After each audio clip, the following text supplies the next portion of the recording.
H-Town, what's up? You know what time it is. It's the time for the best 120 minutes of your day.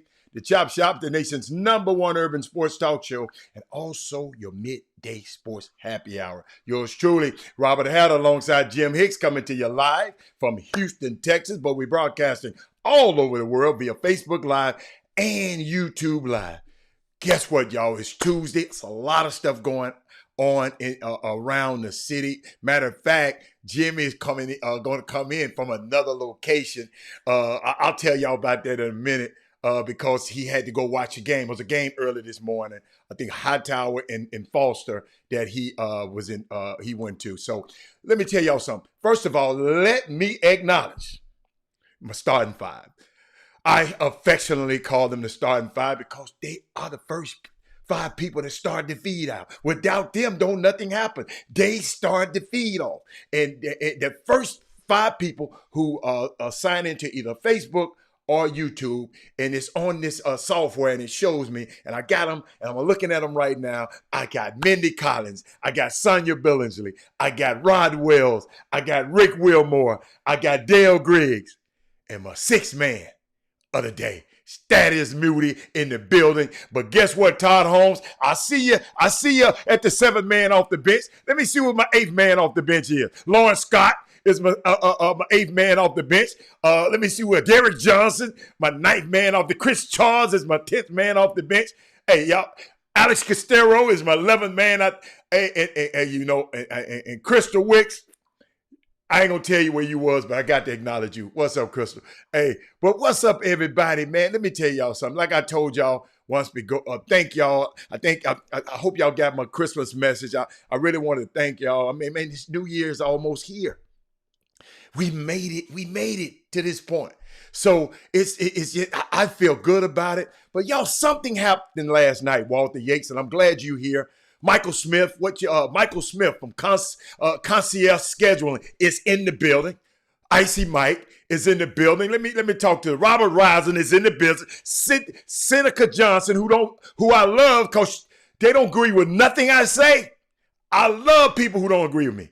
I mean, y'all, you're a person after my own heart because what it does is allow me to broaden myself. So keep disagreeing with me. I love it. Don't think you're getting on my nerve. Because, y'all, I've become a pro at this now, y'all. I'm not no rookie at this no more. You know, hey, it take you long. I've been on this thing. I've been doing this thing longer than it take you to get a law degree. So I've become adept. I'm just so passionate about this thing, and it's just fun sharing with y'all. But I need y'all today. I need y'all today. I saw some, Sonya, last night, Mindy, and I want to play it for y'all because I know y'all going to have a myriad of different opinions. That's why I'm doing it. Hey, Tiffany, check this out, y'all. I'm going to start the show off like this. Check this out. Y'all got to hear me on this one, okay? You ready? Check this out. You know, unfortunately, I've seen this too many times. Played in the NFL almost a decade. You played a long time. We've been around it for a long time. And oftentimes young players, especially, and I'm going to go here, especially young African-American players, because they make up 70% of this league. They come into this league and they ask themselves the wrong thing. They come into the league saying not, how can I be a better player? They don't say, how can I be a better teammate? They don't say, how can I be a better person? How can I get my organization over the hump? Here's what they come in saying. They come in saying, how can I build my brand better? How can I build my social media following better? How can I work out on Instagram and show everybody that I'm ready to go, but when I get to the game, I don't perform? Dwayne Haskins, unfortunately, is not the first case that I've seen like this. Yes. And it won't be the last. And it bothers me because a lot of it is the young African-American player. They come in, and they don't take this as a business. It is still a game to them. They look at it as football. This ain't football, right, man. This is a billion-dollar business. Yes. It's billions of dollars. They pay us a lot of money to talk about the game. So imagine what they pay these guys to play the game. Yes. Yeah. They play a child's game and get paid a king's ransom. And it bothers me because I saw a quarterback do it. I saw Jamarcus Russell do it. The #1 pick in the draft, they gave him $40 million and he threw it down the damn drain because he didn't take it seriously. And it bothers me because There ain't a lot of jobs like this around. I'm gonna tell you, I've been retired a while. It's not a lot of jobs like that around where they will pay you millions of dollars for virtually 6 months of performance. So my message to Dwayne Haskins, not just him, but the rest of the young players in the NFL, man, this is a game, but take it as a business. There are billions with a B of dollars at stake. And until you start approaching this game that way, until you start coming to work saying, you know what can I do to get better today? What can I do to make sure my teammates are better today? How can I put my organization first instead of my damn Instagram? Take it as a serious business, but too many times it's a game. We want to TikTok. We want to do all these different things. Man, do you understand how much money is at stake? You know, unfortunately, I've seen it. Did y'all hear that? Let me check on my YouTube. YouTube talking about they can't hear. Let me take a look. But you're streaming. You're online. Let me refresh it. Let me make sure. I want to look out for my YouTube people. They saying YouTube is online on this end. They saying it's online on this end. So I don't know the problem. Today I don't know the problem. And hold on, let me go. My YouTube feed is up. So I don't know why. But we're gonna work it out. We're gonna bring Jimmy in. Jimmy, let me see. Can I get you in there, baby? Come up a little bit, Jimmy. Come up a little bit. Martin Vaughn. Thank you, Martin Vaughn. Hey, y'all, hey, when y'all have these faulty devices, don't be coming on the show talking about y'all can't hear. But what do you think about what Booger McFarland said, man? And I'm gonna tell you, Nick Wright came on with another opinion. And let me tell you something. I've been in this business for 30 years, and I could not disagree with him. Jimmy, did you hear it? Did you hear the whole thing? And I heard the last 30 seconds of it. Yeah, but it's a very, because he singled out black players. And y'all got to realize he played at LSU, okay? DeMarcus Russell, you know, he's got an affinity for LSU, and DeMarcus Russell just threw his career down the drain. But I saw a lot of comments, and I wanted to share that with y'all.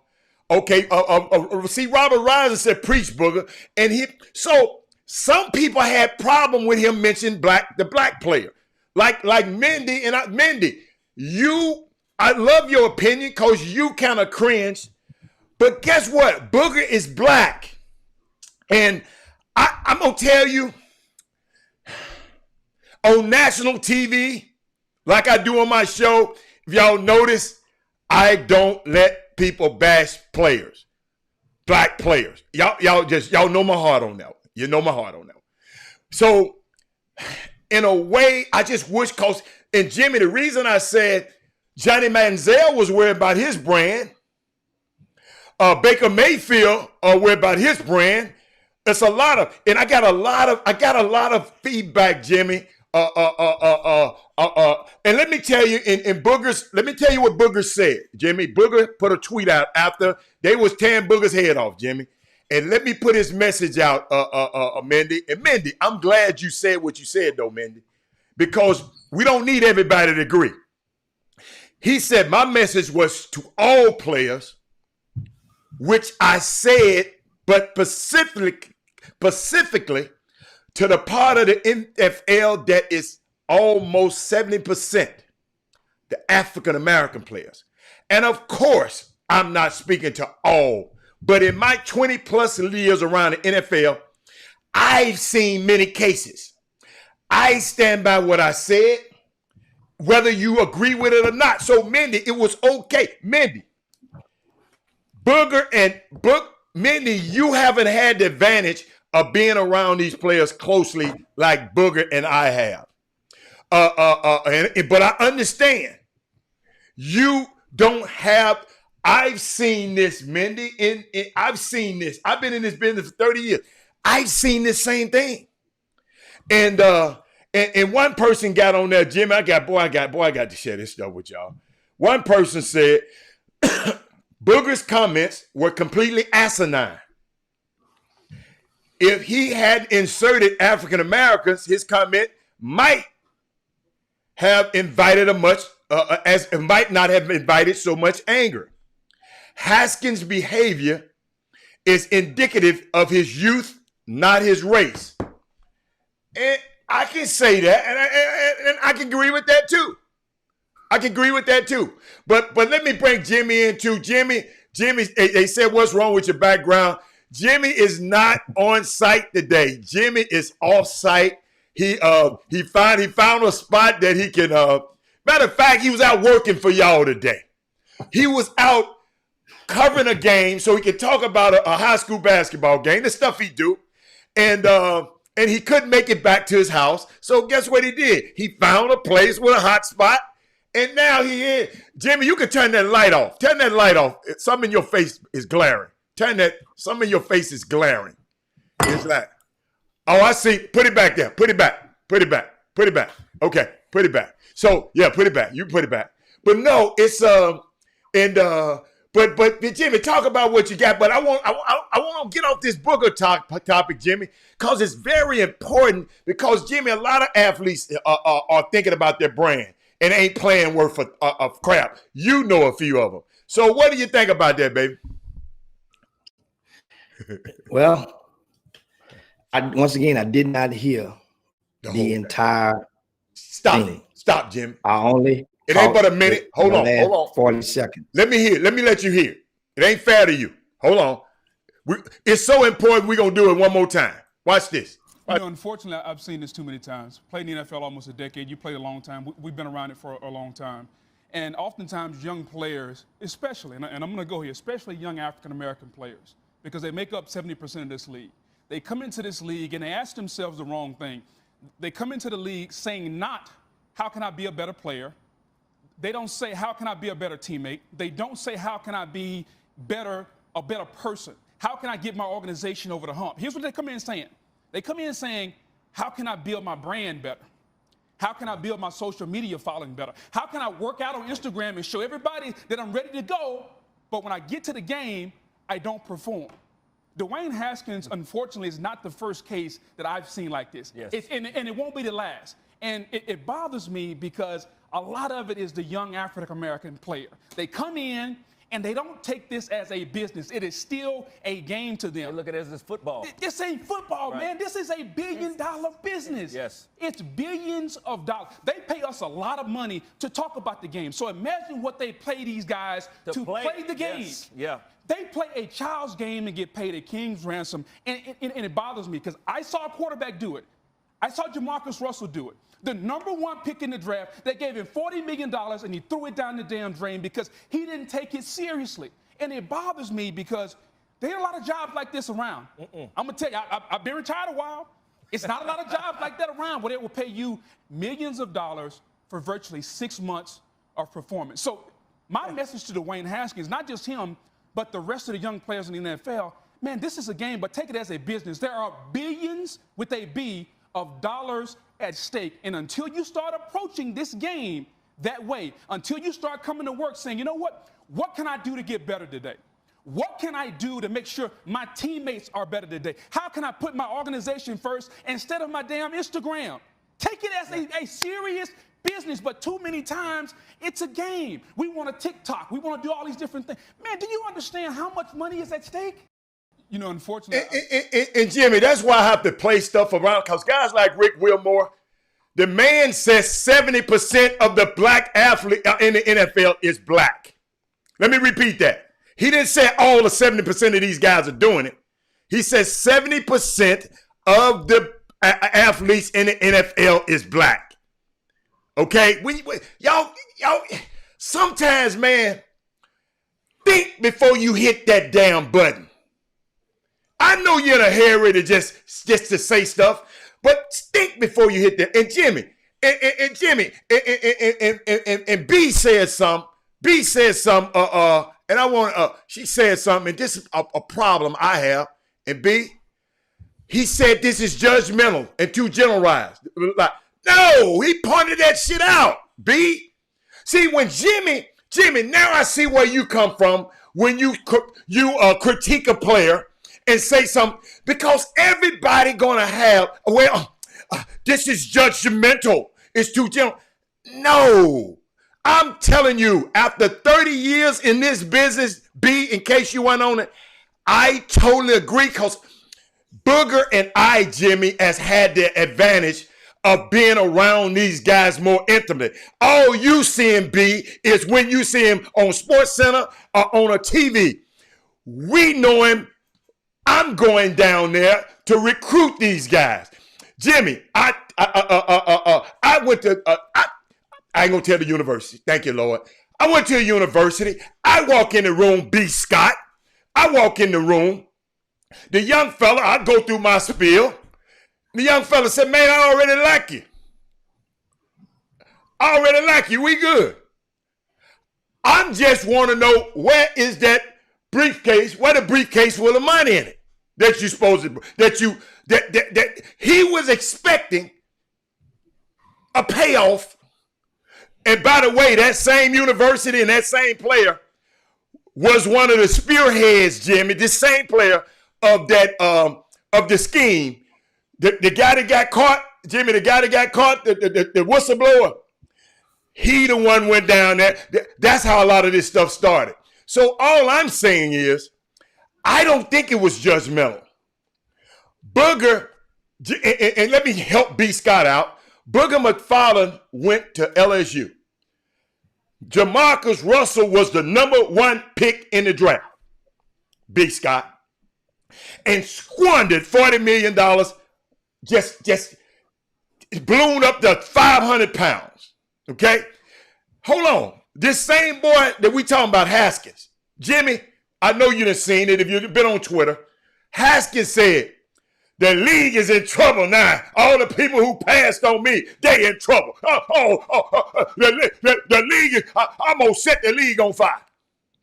But you show up late. Don't do this. It's strip club. You can't go to the strip clubs like James. James go to strip club and hit 40. You gets cut.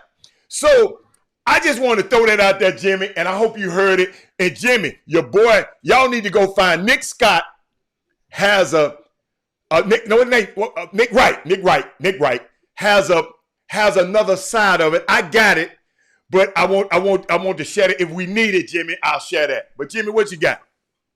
I mean, let's right now, let's go and take it and share some of the thoughts of the Boom Boom Room.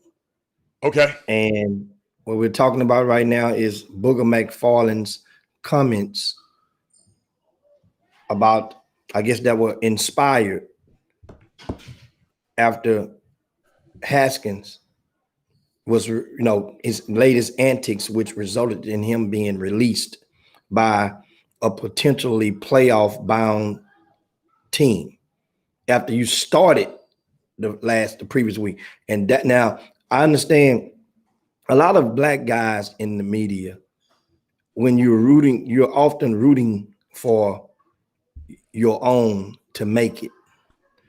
And in the process of rooting, because the opportunities are few and so far in between, then you get an extra ounce of disgustment will normally settle for those who do the stupid stuff to get bounced out. Not to mention the ones that go to do it the right way, but to doing like ill-advised. And guess what? People always chalk it up. Well, kids gonna be kids. Young people, once, like you're saying, this is business. And if you look back on the timeline and think about it, it all comes down to one thing. And I say this all the time on the Chop Shop. And you guys remember this, and it ain't just a football or a basketball thing. It transfers and transcends to every aspect of life, even your relationships. And I say it again.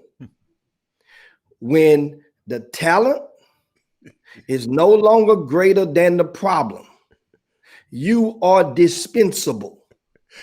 And Jimmy, can I add that? When you did that, I added an addendum. I'll never forget. I added an addendum to it. What you got? When the cost of maintenance, okay, begin to exceed the quality of the performance, it's time to trade that joint in. And Jimmy, And I'm not just talking about cars. I'm talking about people too. When the cost of maintenance exceed. If that's what people don't understand, man. Dude, how do the quarterback not show up, Jimmy? The face of your franchise not show up for a meeting. Go on, Jimmy. Come on, I'm sorry. I mean, not just a meeting, but the press conference. You don't, so understand. Here's the thing. You threw 2 interceptions. You fumbled the ball. You got benched. And understand. And then the guy that replaced you, you're battling with him for the starting job. That was yours. I understand. That was yesterday. That was at breakfast. It's dinner time right now. Nobody remember what they ate for breakfast. So now you get, think about it. You get to a point. How old is Haskins? What, 21 years old? 22? I don't know how old it is, Jim. You get to a point and where you think, well, you know what, man, y'all just gonna let me go. I ain't riding the bench. Okay. We got something for you. Understand something. Monday is an off day for most NFL teams who play on Sunday. They are off on Mondays, in case you guys didn't know that. Monday is your off day. So you get fired on your off day. Or, bottom line, if I had to make an educated guess, he probably was fired before the plane landed. Were they on the road last game when they lost last week? Was they on the road? I don't remember, Jim. But Jimmy, you know, so this is the thing. Understand, guys, and I understand. And I see little Rick. I read the comments. Jermaine, yes, white folk have been messing up their opportunities as well. We understand that, but you guys know who Booger wasn't talking to. He was preaching to his congregation. Yes, you understand that. Booger is to some guys in the NFL. He's an OG.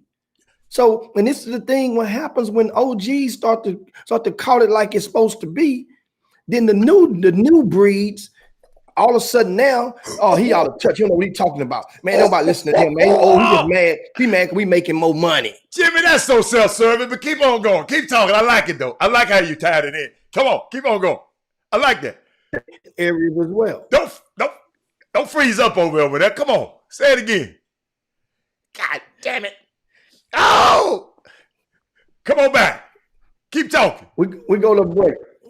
Okay, we'll go to break. We'll come back, man. Come on back, man. I got to see that. I got to get you back in there now. Hold on. We go to break right quick.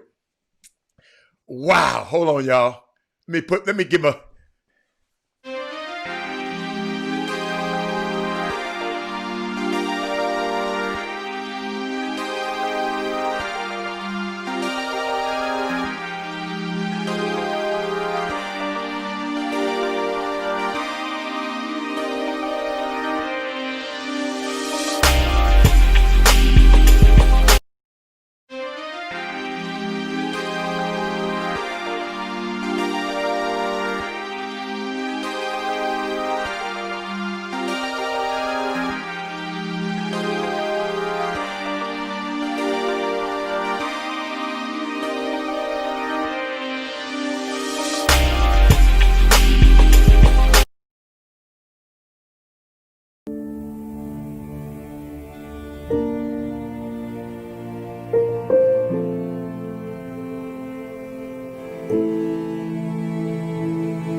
Welcome back to the best 120 minutes of your day. Let me try to bring Jimmy in here.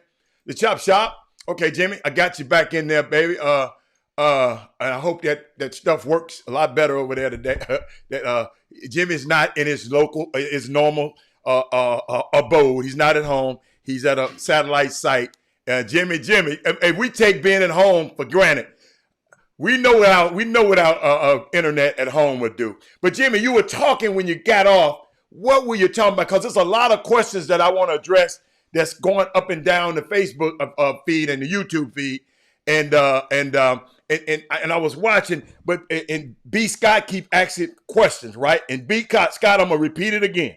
I know you probably was typing and wasn't paying attention. Remember this again. I said when the cost of maintenance begin to exceed the quality of performance, it's time to trade it in. And I'm not just talking about cars, I'm talking about people too. If he was that good, they wouldn't have released him, B. Scott. I'm going to repeat that. Jimmy just said it, and I put the addendum on it. He got demoted to third string. Jimmy, most teams don't even keep 3 quarterbacks. They keep 2 on the active roster and have 1 on the practice squad, and Jimmy just bring a new one in. He got demoted to third string. So I'm not beating up on him, but I'm talking about his performance as a player. And guess what? I'll be bragging about it if his performance as a player was great. So, Jimmy, what you got before you black out a screen on me? What you got? I mean, and you have to realize, and it was right on the money because I hadn't seen Nick Wright's comments, and my comments appeared right on the money from before without jumping the gun. Okay. And it seemed like I'm still slowing over here, guys. I'm not freezing, Emma. No, you good. You good. Now, as I mentioned, understand from Booger once again. A lot of times, people that's been in the business will get upset because they know how some owners feel about the profession. Some owners really don't really want you there. They want to win, but they'd rather win with their own kind at the helm.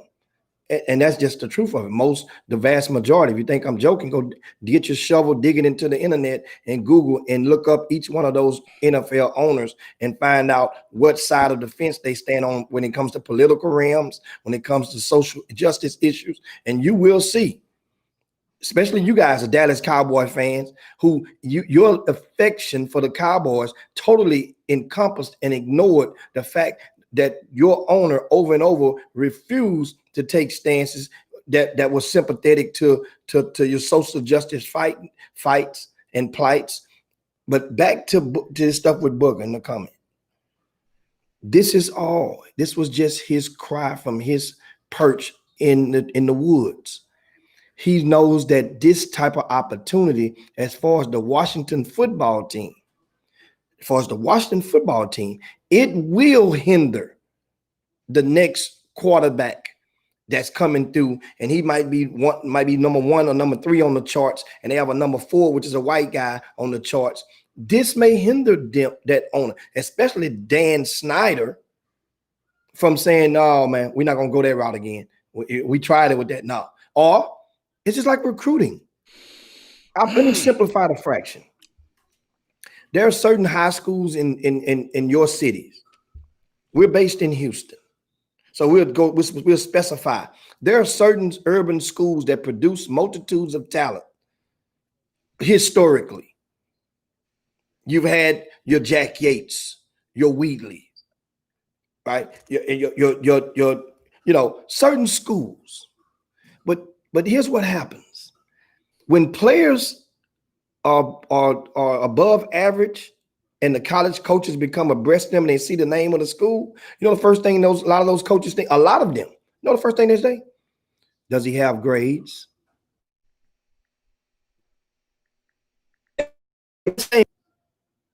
Cinco Ranch next to his name, that's not the first question that's asked out of the coach's mouth. So my thing is, when Booger is seeing he saw a kid that came from a troubled program, one of the most troubled college football programs in the land over the past decade, the Ohio State. And they went on the field, but trouble off the field. You're talking about? Yeah, off the field, trouble off the field. Okay, that's what I'm talking about. So that paints into that narrative he was talking about the entitlement. You know, guys getting bags. Guess what? Don't get this twisted. When Booger was in college, they got bags, but it's just different now. When it looks like guys don't care, you got to play the part and look like you care. Even if you don't, you have to appear to give a hoot.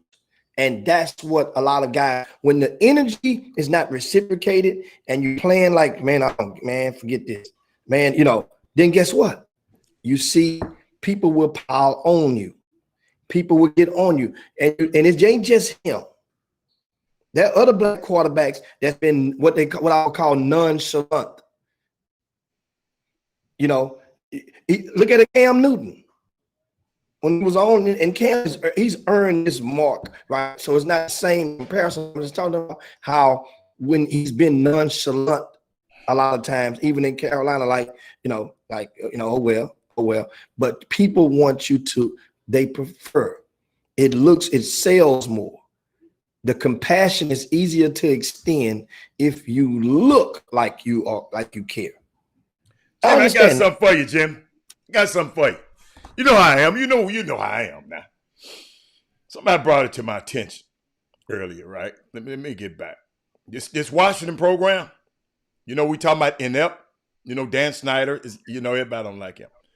But go look up Jason Wright. I want y'all to look up Jason Wright. Jason Wright is the team president.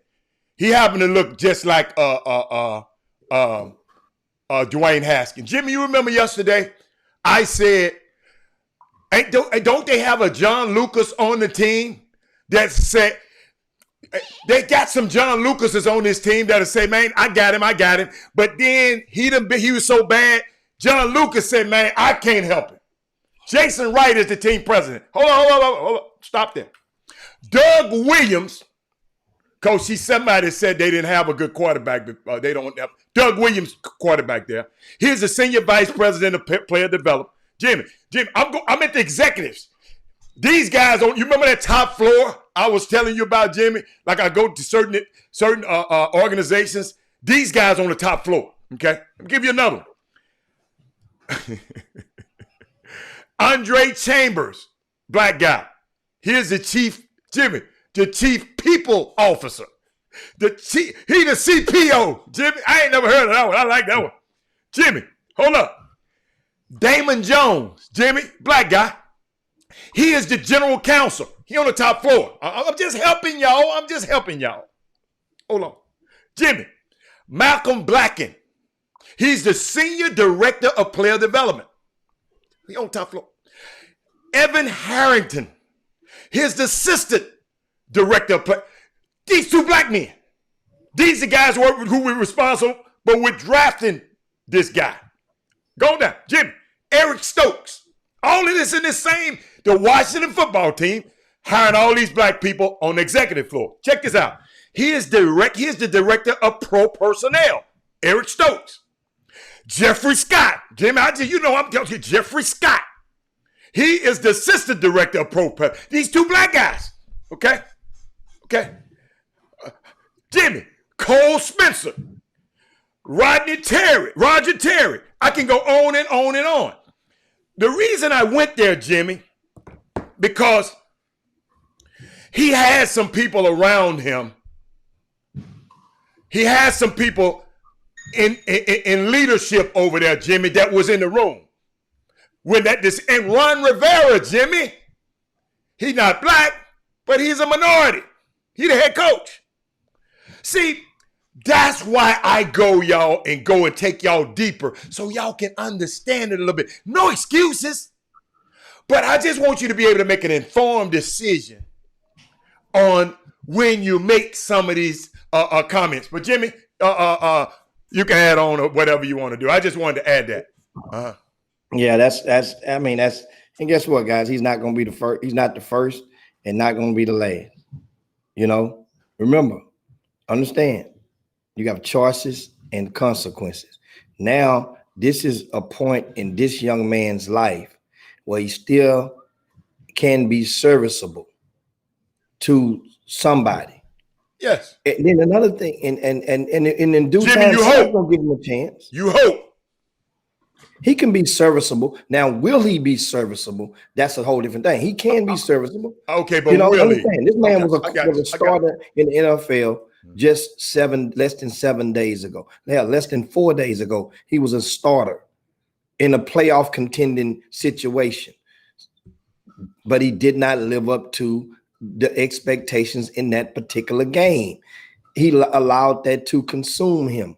And even though, think about this, after the antics and the actions, so he still got a new slate. If he throws 4 touchdowns, no interceptions, no fumbles, they win the game, they clinch the playoffs, do you think they're releasing him? No. Exactly. No, sir. So it come down to playing. Yes. You got to perform. He didn't perform when it was required at a premium peak time. And Jimmy, I hate this. Jimmy, I hate to bring this up in this whole world of participation trophies. Jimmy, in the NFL, if your ass don't perform, you out. NFL, y'all. In my experience, since it don't matter to remember you, but in my experience, Jimmy, it means not for long. Jimmy, the average career is 3.5 years. He done been there too, Jimmy. So y'all, you talking about he might be served. Jimmy, it's a chance because there's some new quarterbacks with no baggage coming in next year, Jimmy. Let me repeat that. It's some new quarterbacks coming in this year with no baggage. So him might have a job. We don't know. So Jimmy, when he don't get a job, y'all gonna say if he was a white, he'll get a job. Maybe so. Yeah, absolutely. That's part. I mean, absolutely. And understand another thing that you have to think about. And this goes over and over. And here's the thing. Everybody can't play in their home city on the professional ranks. It is a lot of demands that and expectations that you must live up to when you go home and play a professional sports and have a job, make millions on the professional ranks. Expectations are at a premium. Everybody can't do it. Think about it, guys. Everybody can. Most people have proven at the professional ranks that they're not capable of fulfilling the expectations when they go home. It sounds good, looks good, it even feels good when you first do it, but guess what? When it comes time to winning and people realize, they start looking at the score clock, when they hit 0 and realize we lost again. Oh, no. Then they start to turn. You're gonna get a heavier SWAT than normal. Think about it. Remember, this was one of the reasons, even though I wasn't still, and as Houston back in the day, when Vincent Young came out, and people that was inside of the football circles, they understood why the Texans did not take Vincent Young. They understood. We on the streets, we didn't care. We felt it would have been cool to buy a jersey with V Young on the back, and they should have took him because our hearts wanted him. We loved what he did for our hearts and our souls on Saturday afternoons, and we felt that if he can just do that on Sundays now, it can inspire us to go through the rest of the work week, and it'll be, and everybody gonna be good. Everybody gonna be more productive. But people that know, they'll tell stories now because it's far gone. The book is closed on that. or reasons why they did not take Vincent Young, and want to become abreast of those reasons, then people say, "Oh man, you know what? Damn, I see. That's $1 billion business. Everybody can excel." Jimmy, and that's what it's a Houston thing. He's not the first to come home, but there's only of all of the guys that came back home. It's hard and excelled. I'm only thinking of one for us black men in professional sports. One, well, black, yeah, Clyde Drexler. Clyde Drexler. But hell, look how mature he was at the time he came back. Jimmy, he was already a man when he came back. Jimmy, he was so old when he came back. Vernon Maxwell quit because he said he was so old. I mean, and he was in the twilight of his career. But at one point in his career, but when he came back home, he was in the twilight. He wasn't a man, Jimmy, when he came back home. And but I sit there and look at this thing, man. All I'm trying to do, Jimmy, the benefit. I think what Booger was saying, and to me, because that let's treat this thing more like a business, young people, when you come in here. Now, that been glossed over. I haven't seen B. Scott say that. I ain't seen nobody say that on the feed yet. All y'all worry about is what he said. Young man, let's treat this. The quarterback, NFL, but 32 NFL teams, Jimmy, in the whole wide world. Jimmy, right? But 32 of them, unless y'all got. Dwayne Haskins was... but 32 like him in the whole world was a starting quarterback in the NFL. Jimmy, what we just say the other day, you told you like for me to hear? To whom is given, much is required. Let's quit making excuses. And our job is to make sure our young guys are prepared for what? The business of sports. Jimmy, one of my favorite sayings is, that's why I love when I see black event operators like you, Rick, because I've been saying this for years. When I walk in the gym, I see all of us, and Alan Brandt said, black people treat it as a game. White people treat it as a business. Alan Brandt said it on this show. It's a business. It's a job. Shaquetta, when he walked in there, the people around him, and he is represented by a pretty good agent. The same guy who represents, see, this is what I'm trying to tell you. Deshaun Watson.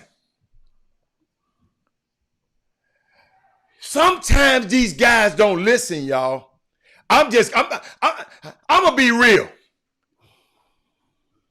And y'all suck them off because they got cars and money and fame.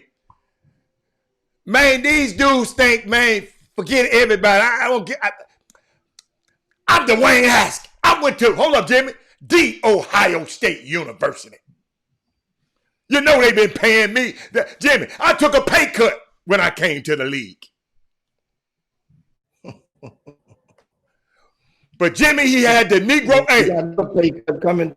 Yeah, Jimmy. What's my man Paul Mooney said? He got his Negro wake-up call. Like Michael Jackson did, Bill Cosby did, and all them folks. They got their Negro wake-up call. It's called a wake-up call.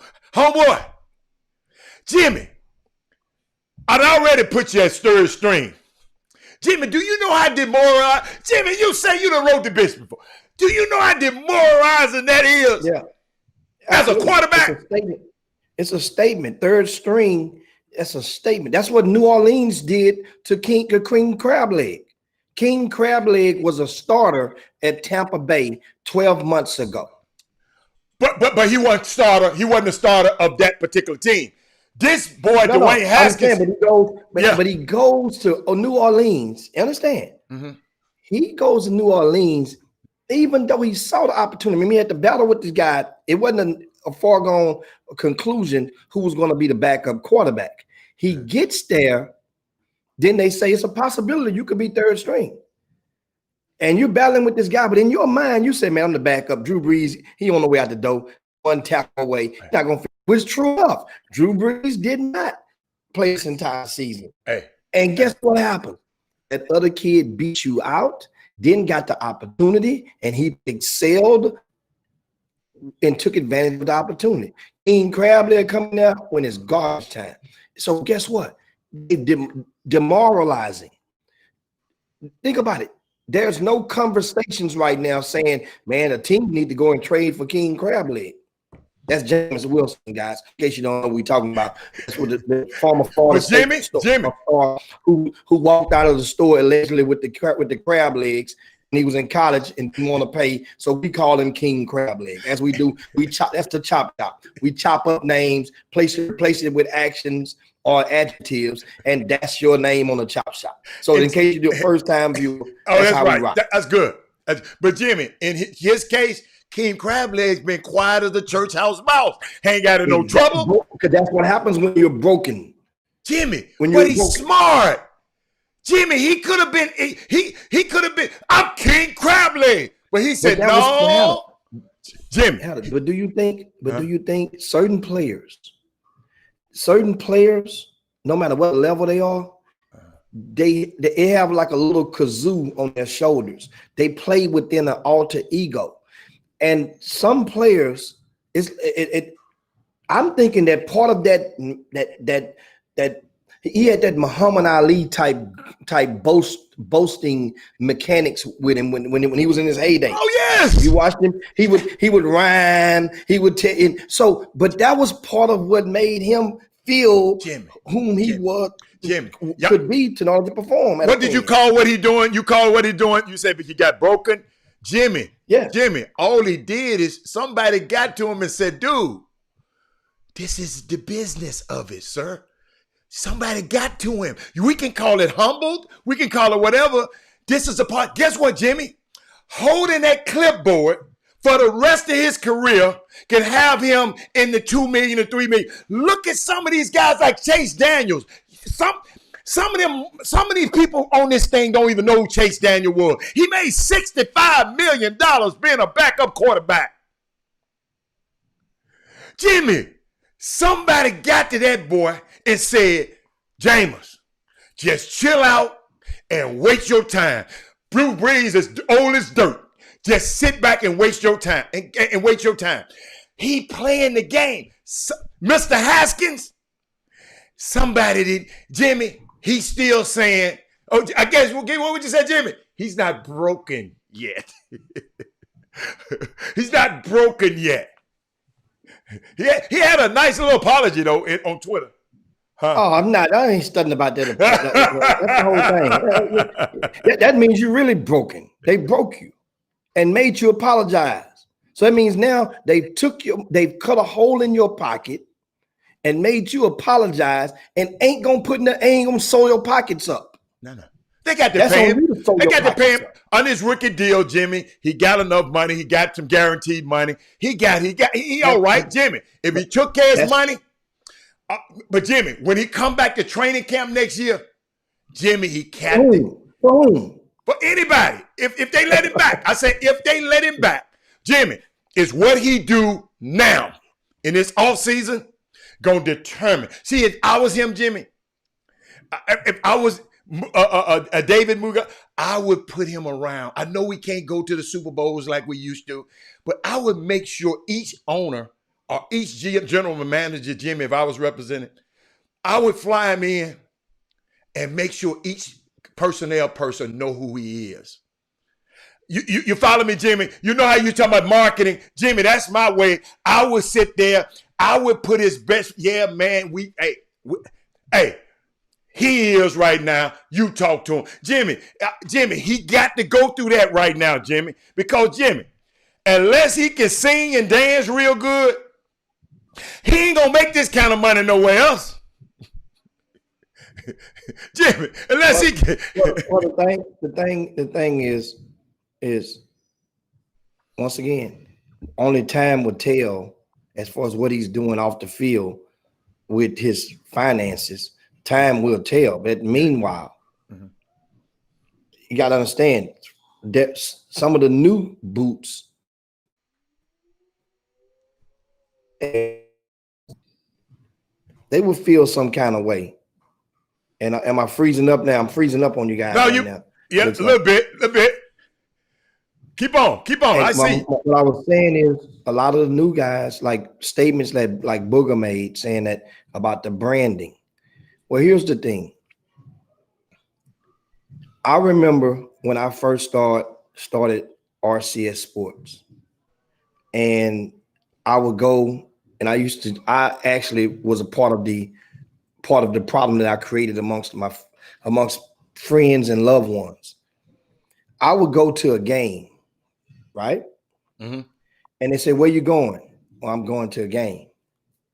I'm going to watch some basketball. I gotta go. I'm watch these kids. So when people would ask my mom, "Where's Jimmy?" Well, he going out of town. He going to watch some basketball. So eventually, I had to explain to mom and sit down and because only people that's loved ones that you care, then you explain to them so they can understand. That way now, okay, when you ask me where I'm going the next day, where you going? Even though I'm going to watch a game, I say I'm going to work. So we going, yeah, that's my work. That's my job. Mm-hmm. So like a lot of these guys you see in the NFL, they playing football, but that's their job. But to us, we say they got a game on Sunday. It's a game on Saturday. They got to play a game. That's your job. So when I start to identify what I do as my job, and I accept nothing less from the next person, they say, "Man, you got to go watch it." No, I got to go work. I'm not going to let you try to describe. Now you can describe it, but not talking to me and try to make it seem like that's all I'm doing. What I'm getting at is like a guy like Booger, then you don't know the value of what because this produces my livelihood. But as a result of going to watch a game or go and evaluate. Well, same thing. If a person don't understand, Booger don't, obviously, we don't expect him to give him benefit of doubt. We don't expect him to fully understand just how a brand could actually make some players more than they make on the field. So the quest to build a brand, Jimmy, it's not stupid. Jimmy, he wasn't talking about. I don't think he was talking about their quest. He just said, first of all, you tell me, give me an instance in the NFL where a person's brand, because even Odell Beckham, he's one of the biggest brand black players in there, and he make more money on the field than off because of the nature of football. I don't think he was shopping at the brand. I don't think he was. What Booger said, I quote him. Booger said, when the young people come into the NFL today, they're not asking how to become a better player. They're not asking how to become a better teammate. He said they're asking how to they're finding out how to build my brand. Jimmy, that's what he said. Okay. And I'm gonna answer you. In football, I've never seen nobody make their brand off the field make them more money than their play on the field. Even Peyton Manning made more on the field, and he was the chief. He was the one that they gave the most money to off the field.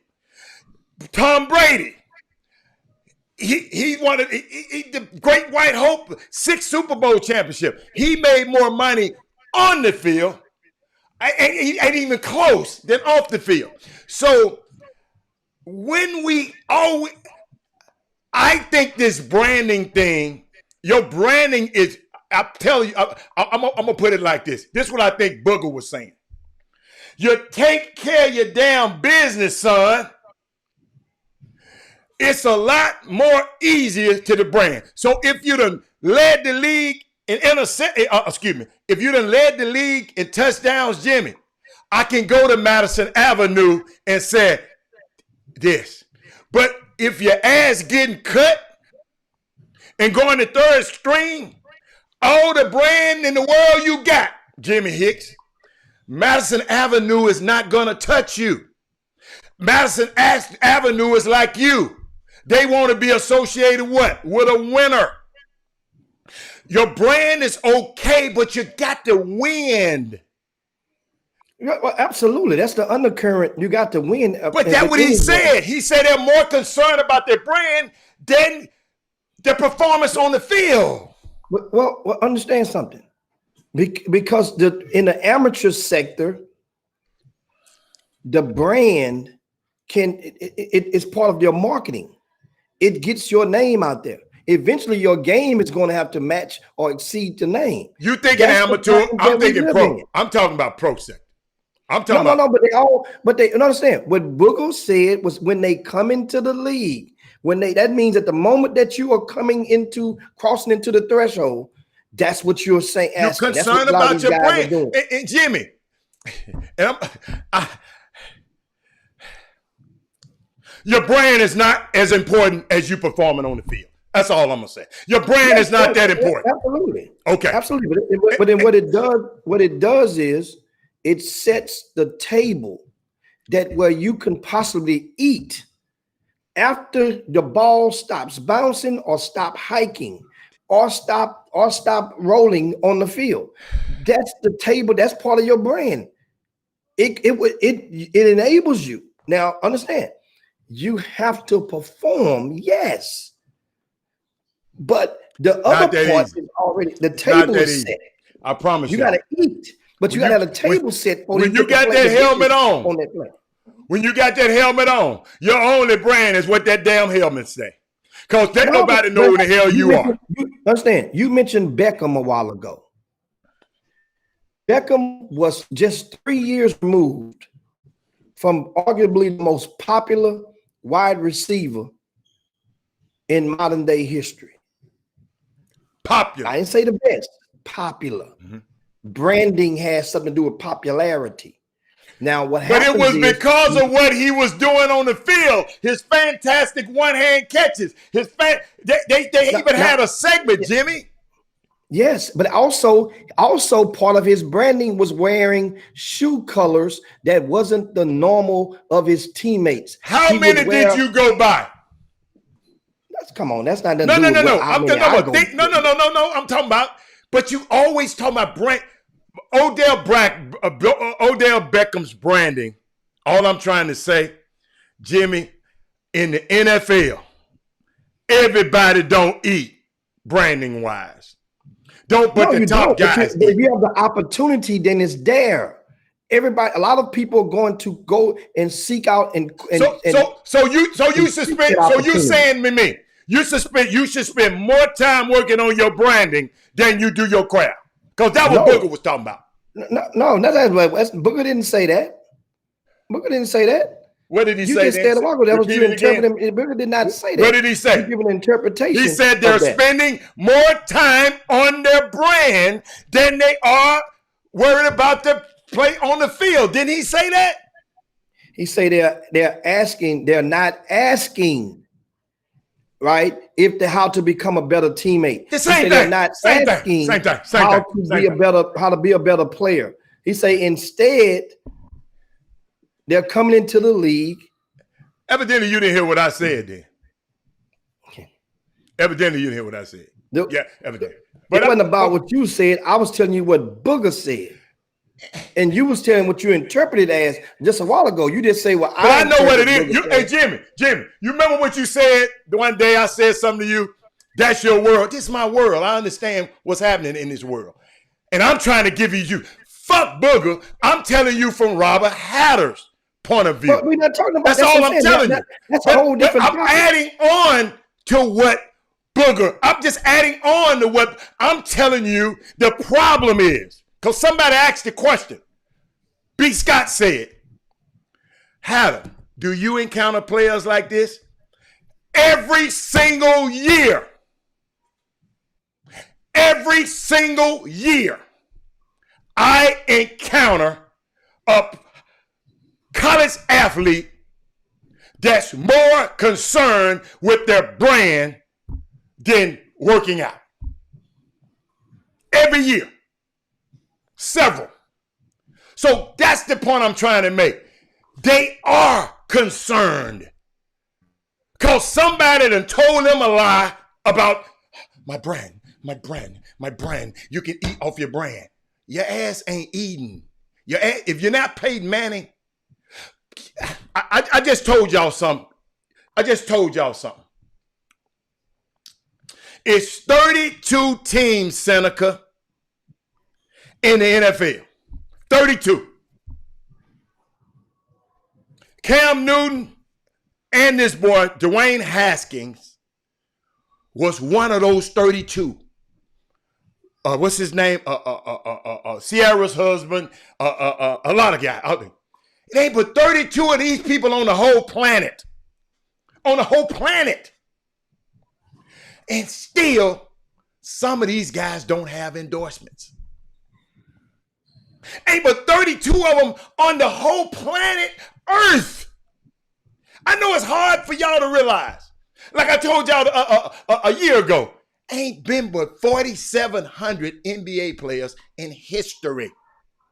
And all I'm trying to explain to y'all is, all of that, okay, you can eat off the field. Jimmy, if they can eat so much off the field, it's almost 70% of these NFL players, 90% of the black NFL players, after 2 years removed from their sport, Jimmy Hicks, they're bankrupt, unemployed, divorced. That's what I'm saying. And you say they can eat off the brand? Yeah, you can. Your brand is the table that you can eat off of. Now, you might eat ramen noodle soups off your table. Next guy might be eating steaks off of his table. But your brand is the table that you set. You set that table.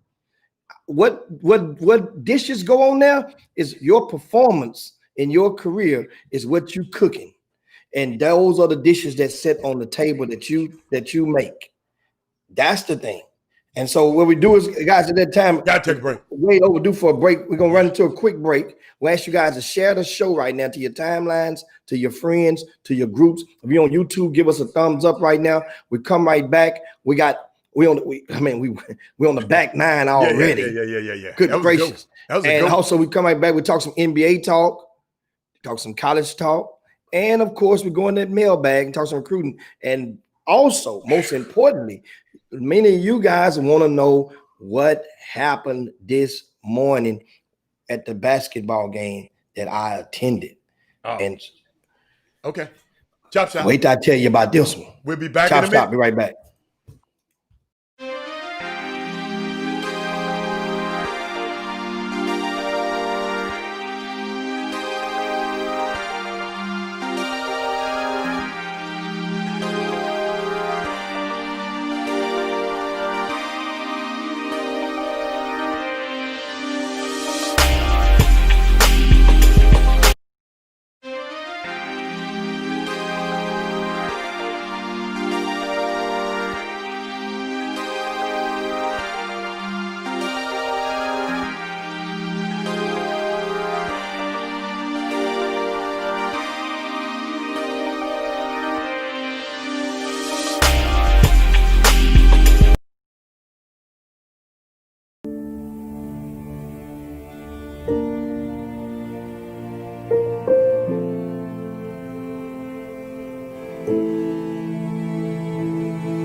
Meg the Stallion. This is what happened in America. Yeah. I was in there and somebody said, "What are you doing in there?" And I typed what I typed. I wasn't trying to hit on her. Did she respond at all? I don't know. Yeah, I didn't even check. I don't know. What is that? Let me see that. Oh yeah. Welcome back to the best 120 minutes of your day, the Top Shop, the nation's #1 urban sports talk show, and also your midday sports happy hour. Yours truly, Robert Hatter, alongside Jim Hicks, coming to you live from Houston, Texas, but we're broadcasting all over the world via Facebook Live and YouTube Live. And that was Shaq. Jimmy, I forgot to talk about this days ago. That Shaq, Meg Thee Stallion gets in the video. I don't watch. I don't follow her, and I guess she was in that twerking or whatever, and he said, "I like that booty." Okay, and everybody getting mad at him, talking about he an old man. What then? Old man watch him. And what happened was somebody else made a comment, and he said, "Yeah." Or how about, he said something about that booty or something like that, and he was just clearing it up that he wasn't trying to slide into her DMs, man. This stuff crazy, man. Just like yesterday, Jimmy. The little boy can't like his friend's mama video without some clown putting it out that woman trying to sleep with Bronny. I mean, it's just crazy. This world is crazy out here. But Jimmy, what happened today? Jimmy, some girls basketball went on too yesterday.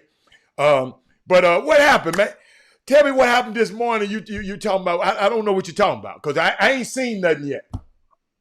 Well, no, this morning I went out to go and watch, went to work and watched a high school basketball game between Hightower and Foster High School.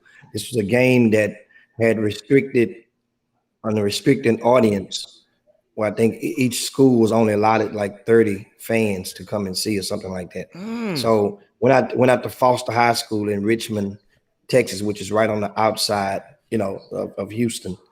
And this game is the reason I went because unless you probably missed the Chop Shop a week or so ago, we broke the news that I have a deal with the Cube 57 television station to produce. Well, I'm not the producer of them, but as a consultant to a weekly high school basketball game of the week. These games will be televised live around Greater Houston, one game each week, starting the week of January the 15th. So one of the games that is on the schedule is Hightower versus Foster on January the 26th. That's their second meeting. So I wanted to go and watch the first one to get some intel to give to the broadcast crew, and then also during those games of the week, yours truly, I will have a weekly segment that will air during the halftime of each one of those games. And so, proud to share that news with you. If you guys didn't get it before, this is when I first started it, in the RCS Sports, Todd Freed was Channel 55 back in those days. In 2001 was my first time being on the television, and that show was live. It's called, High School Sports Live back in those days on Friday nights.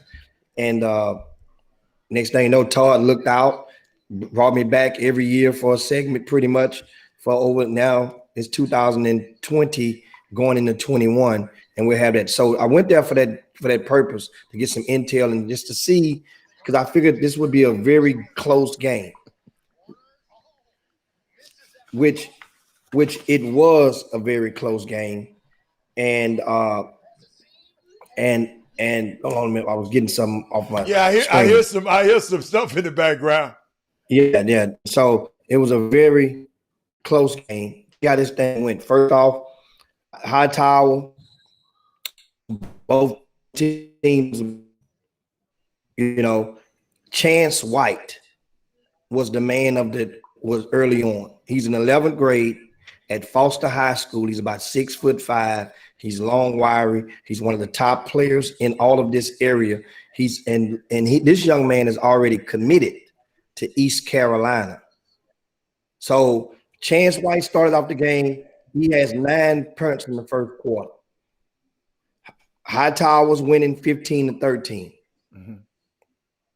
Right? Second quarter comes around. Chance, he has 4 points, end up with 13 at the half. Big Ruben Fathery, he's a football star going, I think, Texas A&M. And, you know, he was regulating around the rim. But Hightower still led at the half, 27-25, despite the fact that Bryce Griggs had yet to score his first point. That was not a good sign for Foster.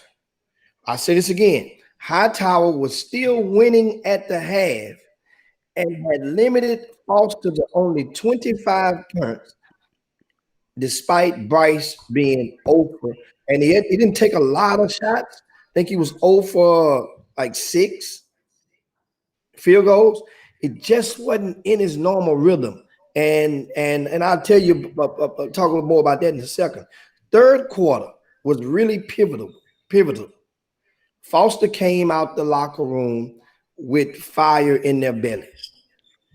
Once again, I mean, they were beating Hightower to the loose balls. They were playing with more energy, and it looked like Hightower just.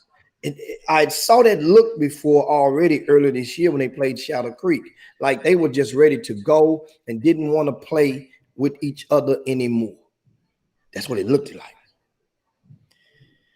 And so, wait a minute, Adam, they act like they want. Wait a minute, they act like they didn't want to play with each other.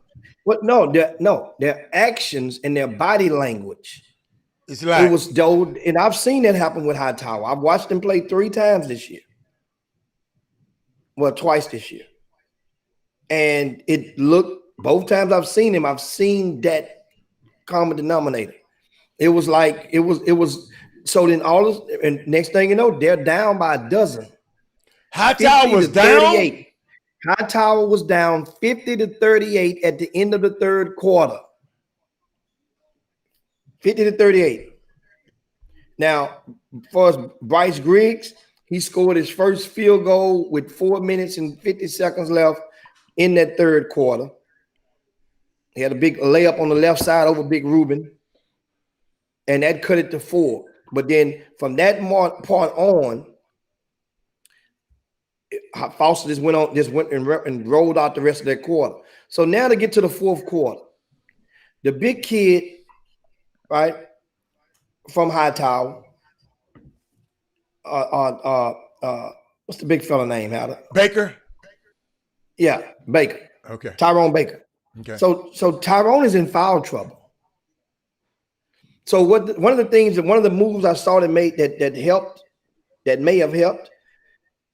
Baker and Bryce Griggs had played the entire game. Didn't have a break. It was about 50-something seconds left in the third quarter. Hightower was already down, creeping with around double-digit territory, right around the 8-9 point mark, threshold. Well, meaning the head coach of Hightower, subbed out Griggs and Baker with about 50-something seconds to go. Subbed them out. In the third quarter. At the end of the third quarter. Okay. You're already losing, saying, you know what, we're losing right now. These guys are going to have to play the whole fourth quarter. Okay. Good coach. I need them to get this extra minute rest. Good coach. Okay. He took them out. And then also it can help recalibrate. Whenever a coach does that, it can help a kid recalibrate their mind. They can get to see the game and get back to the focus and calm themselves down, talk to themselves a little bit without the pressure of the game, of being on the floor and the game going on. They can sit there and beat themselves up. Like I just beat myself up. And so fourth quarter comes, Hightower opens with a run. Remember, they down 12. Mm-hmm. They cut that thing down to 5. They scored 7 straight points. It's 45-50. Then all of a sudden, Bryce Griggs, with about 4 minutes and 12 seconds left, he hit his first 3-pointer of the game. Uh-oh. That tied the game up, Adam. Big bucket. Then all of a sudden, they get a steal. Bryce throws an alley-oop to Tyrone Baker. He dunked it. They got the lead. Keep talking. I wasn't liking that other talk. Keep talking. Give me some more talk now. You know, Big Ruben, and then it's what I'm saying. They are Hightower goes up by like 4. Okay. They trading buckets. Okay. One possession game every other possession now. So now Foster closes within 2 points with less than 2 minutes to go. Big Rube converts a reverse layup. In doing so, he gets the 5th foul on Tyrone Baker. So Tyrone Baker is out the game now. 5 fouls, he's disqualified. Hightower's up by 2 points and the ball with about 1:50 to go. And what does Hightower do? Hightower, they basically spread the floor and use clock and found ways to get to the free throw line and convert 3 or 4 free throws down the stretch. That gave them the win. Meanwhile, one of the key things in Foster, Chance White, who had scored 13 points in the first half, including 9 in the first quarter, did not score a single point in the fourth quarter of the game. Okay. Chance White, not saying this is a young kid. It's not a choke thing because he played well, but you did not score in that fourth quarter. And those are moments that a young man like him, as he grew forward through his junior year of high school, he can go back to that film and say, you got to find a way to put your fingerprints on a big game when the opportunity presents itself. That's the thing. You have to find a way to put your fingerprints on that game. And I think that Foster had gotten so comfortable. They were in the crowd, and I've seen this happen before, Hal. I've seen this happen before. Right in that third quarter, guess what? When Foster was up by double digits, right before Coach Sub Bryce Griggs got the game, guess what happened? What happened? Some of the fans from Foster, they didn't say. They started chanting overrated. No, dude, don't never do that to Bryce.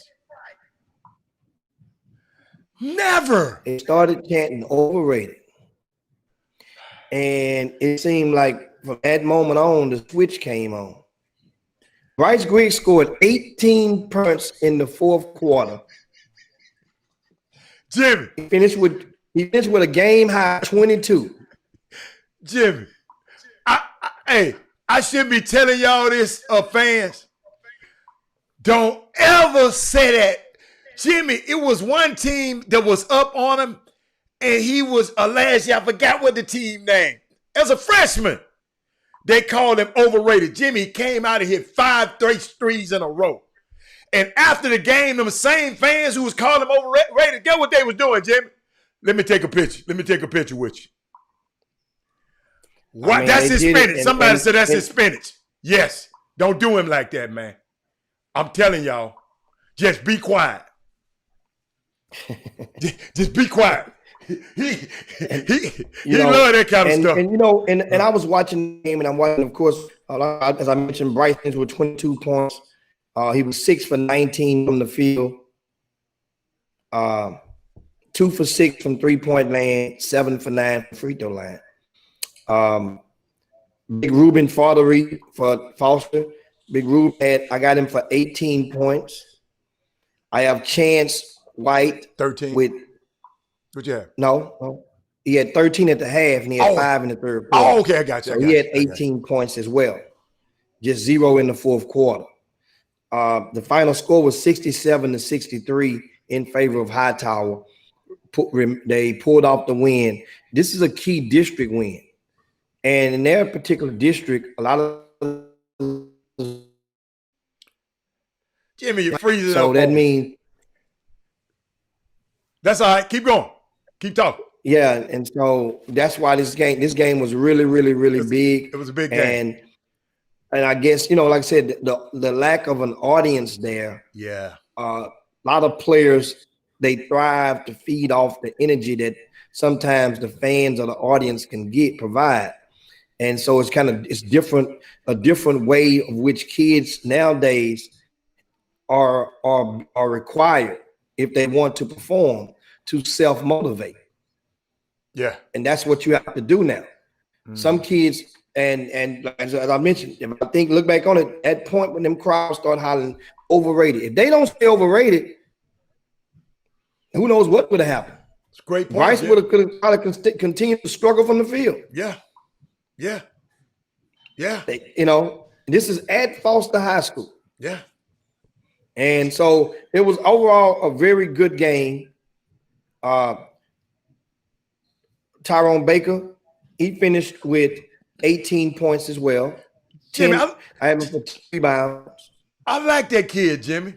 I didn't know nothing about him. I like him. I like him as well. And I was watching him. I was evaluating him because this was a more of a competitive game than when they played Shadow Creek. Shadow Creek hit him upside the head. I thought that was a good. Didn't that game wind up? It wasn't a blowout, though, was it? They had a chance against Shadow Creek, but they had a chance, but the chance was Shadow slim. Creek pulled off. Oh yeah. And Ramon Walker put in work. He had That's like 30 right. that game. That's right. But I didn't get to see. So I'm glad I saw this game, because now you get to see, even though Ruben Foddery is not going to play Division I basketball, if he had chose to do so, he would have had offers to play basketball at a not at the Power 5 level, maybe, but at somewhere. Yes. So he's a Division I basketball prospect who opted to go into college for football. So sometimes now you can see that's why I tell you guys, you want to see who's the person who's opposite the person. Is the team have 2 or more Division I prospects on it? Legitimate Division I prospects on it. Those are the types of games where I try not to miss. Yeah, I see. The opportunity presents itself. I got you. You got to be there. I see why you got up in one way across country. Dude, you went 50 miles to that game. Yeah. That's what I mean. It's 40-something miles. Yeah. But at the same time, guess what? No. It was 50-something. Your ways just took you away. But when you really go back and look at it, it was 50 miles. I'm telling you. It was 50. Yeah. Easy. But that's good, man. I see. And you know what I love about it? Y'all, he did not tell me this before the show. I don't know what happened. I didn't see the game. Matter of fact, because we got a photo shoot after this show, I was getting a haircut right before the show. I just walked in right before the show came on. And I didn't have time to really talk to Jimmy about it, but thanks to Cliff too. He gave me a nice one for the photo shoot today. But Jimmy, that's a unique take on that game. I didn't know because you didn't tell me.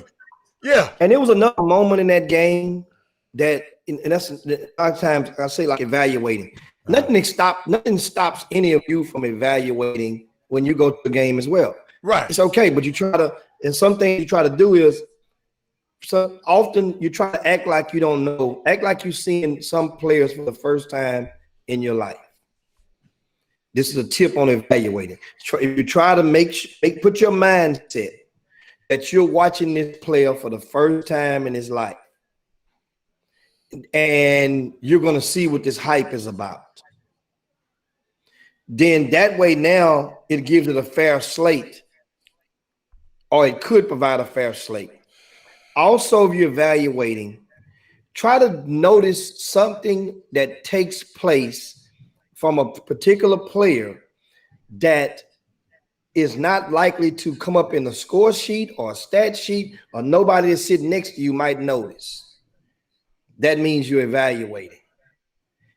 Because a moment comes when, like, for example, I'll take you guys back to the opening period. That was a semi PGW sighting today, Adam. It was. Yeah. One of the parents, you understand, there's not many people in the gym, so it doesn't So you take can hear much to everything. let your voice carry down. Oh. And so Hightower was struggling with Foster's game plan. Okay. Foster's subbing guys in and out. Hightower hadn't made a sub, I don't think, at the time. And one of the parents didn't have to yell. He just said it with conviction, sitting up right behind the Hightower bench. He said, "Coach,"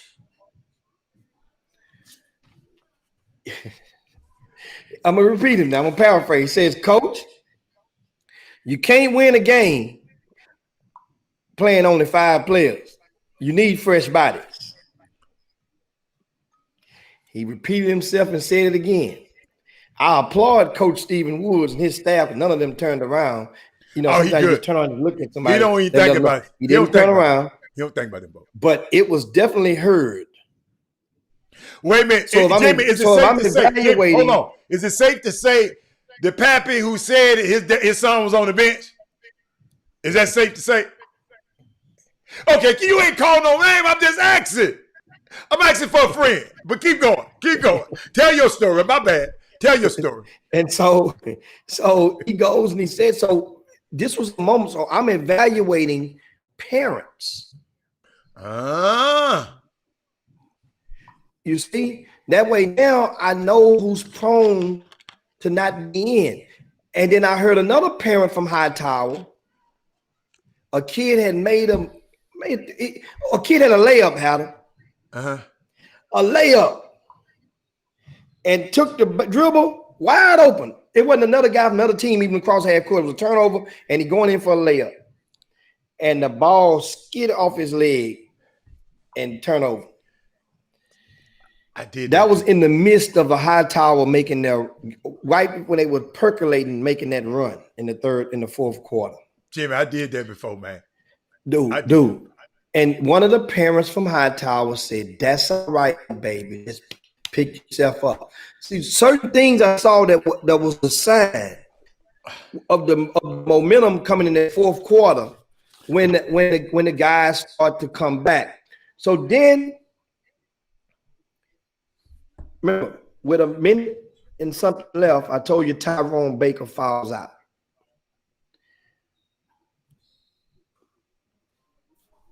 I'm trying to think, at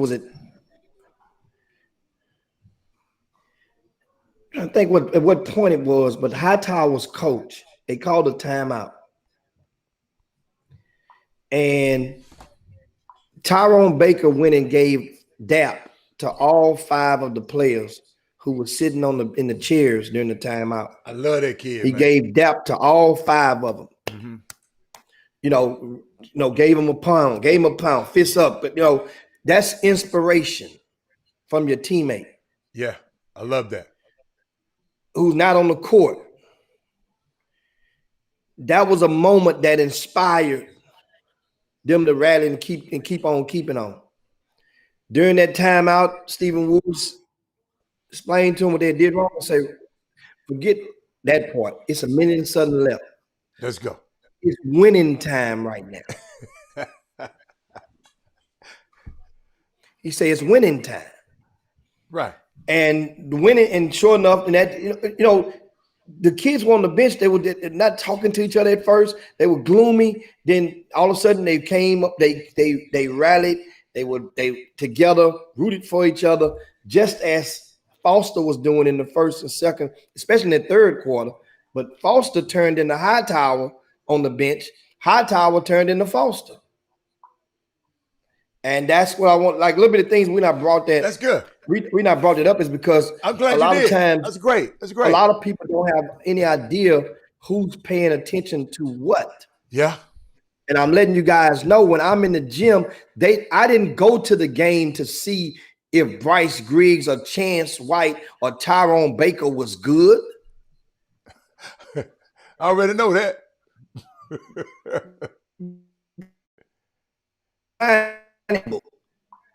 You know, so that I can know, so that I can be able to, it can be able to help get a better understanding of some of these young players. Gotcha. And that's the thing, like I said, That's good. That's good, man. That's a good take. That's a great take. And to the parent, shout out to the parent who even said it, because it makes sense. But I know his son had to be on the bench. That's nothing I would have said. Because, Coach, I'm telling you, parent, whoever you is, I pray you watching this show. Man, don't do that. And y'all, let me tell y'all something. Hightower is great to not only have a good coach, but they have a great young man over there, a great young guy that's leading your kids over there. And I'm going to repeat that because sometimes it don't be said enough, because no, you not only got a great basketball coach who played this game at a high level and who's coached this game on the summer circuit, and I'm talking about Stephen Woods, and come with the accolades, come with all of that, and he know what he's doing. That's why I said he's not going to turn around and look and see who worried about that. But coach, parent,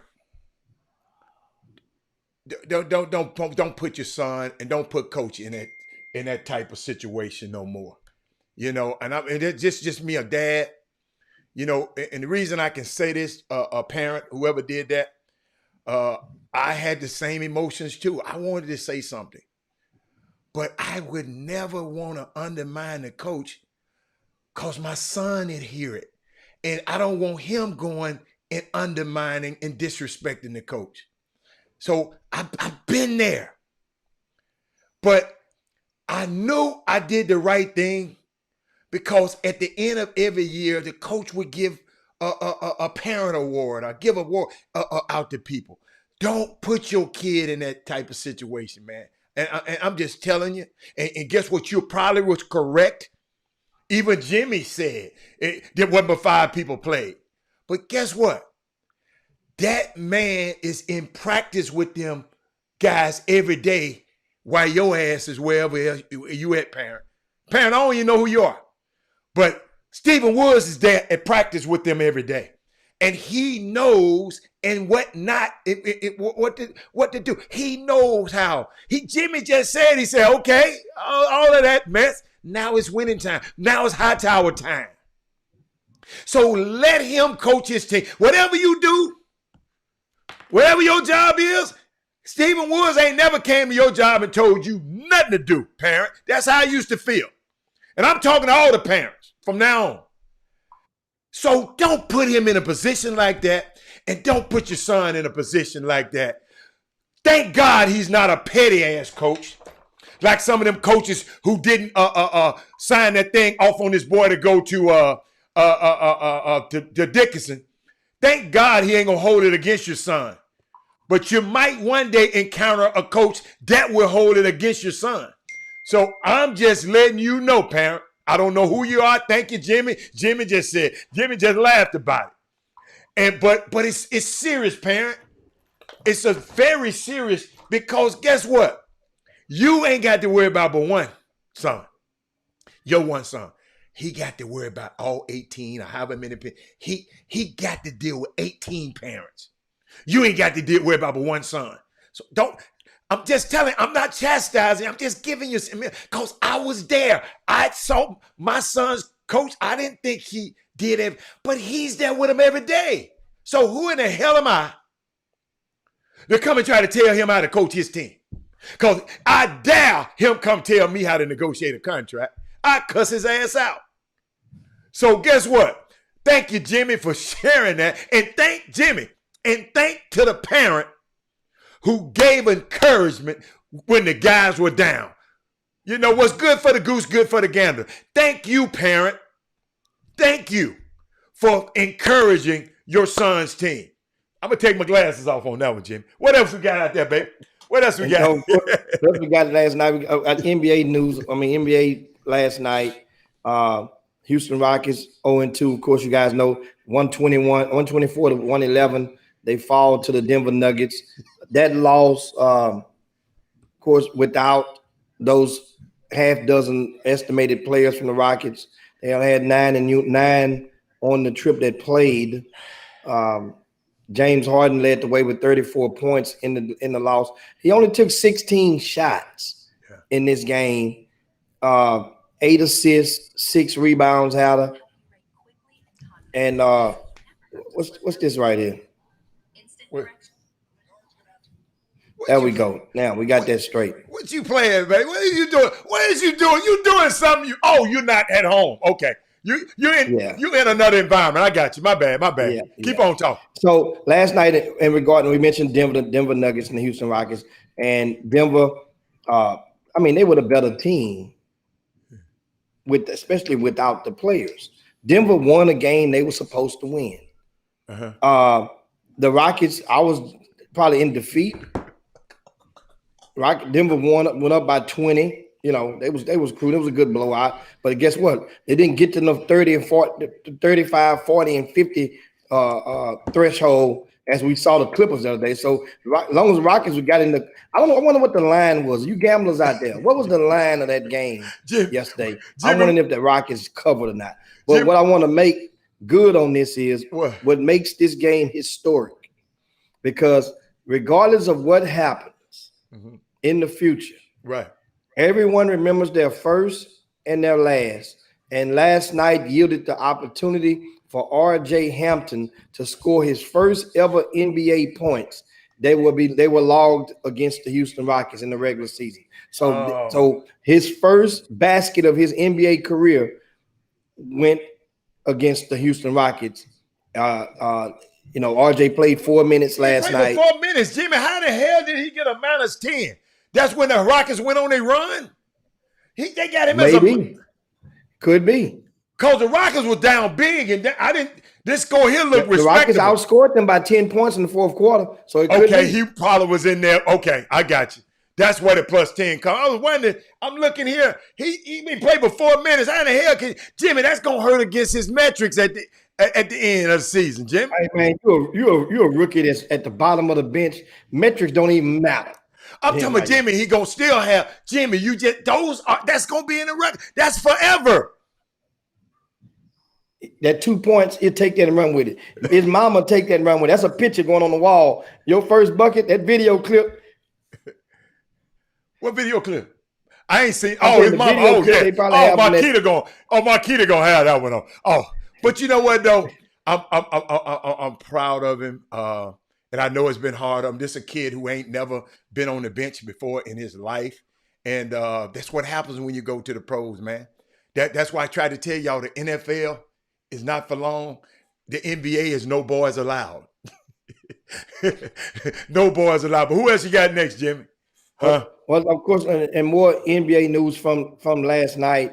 Who else you want to talk about? Who else we had want to talk about? Hey, Trae Young. That little dude rolling, man. Yeah. That little dude what rolling, looking man. at Trae Young? 29 points. He only took 13 shots, Hatter, and got 29 points and a win over the Detroit Pistons. Okay. Can we skip over that now? I want you to talk about, since you always talk about my Grizzlies, because I always say that really ain't my team, but that's my city. Jimmy, they beat the Brooklyn Nets. What Brooklyn at? Jimmy, talk about that game. Hatter, slow. Hold on. Tap the brakes. I don't want to hear about who ain't playing. No, but that matters. Because it matters. It matters for understanding purposes. Memphis won a game they were supposed to win. You're supposed to beat Brooklyn without Spencer Dinwiddie, who's out for extended time with that partially torn ACL. Without Kevin Durant, without Kyrie Irving. You're supposed to beat them, and they did what they were supposed to do. I see why they need James Harden. It comes with a cost because Morant sprained his ankle. He has to take an MRI this morning, so they're waiting the results on it. What happened? What you look at? You look like you saw something that hit you. Yeah, I was looking at the Lakers management hit man. management the rest of the year, and this is one of the things that one of the Lakers announcements. did what? Say it Also again. last night, Jimmy, hold up, you messed up, Jimmy. Repeat it again. The Lakers did what? Well, they're going to do load management the rest of the season. They're planning to, the Lakers. So there's not no. So they're gonna take the fine. They're gonna do their own variation of it. We're gonna see how this goes, and that's why we got to pay attention to see how they verbalize it and how they do it. Because why didn't they just shut the hell up, Jimmy? Why did people got to talk so damn much? See, we got to talk because we on the show. We can't, but you don't have to tell everything. Jimmy, it's some stuff right now. We ain't telling everything.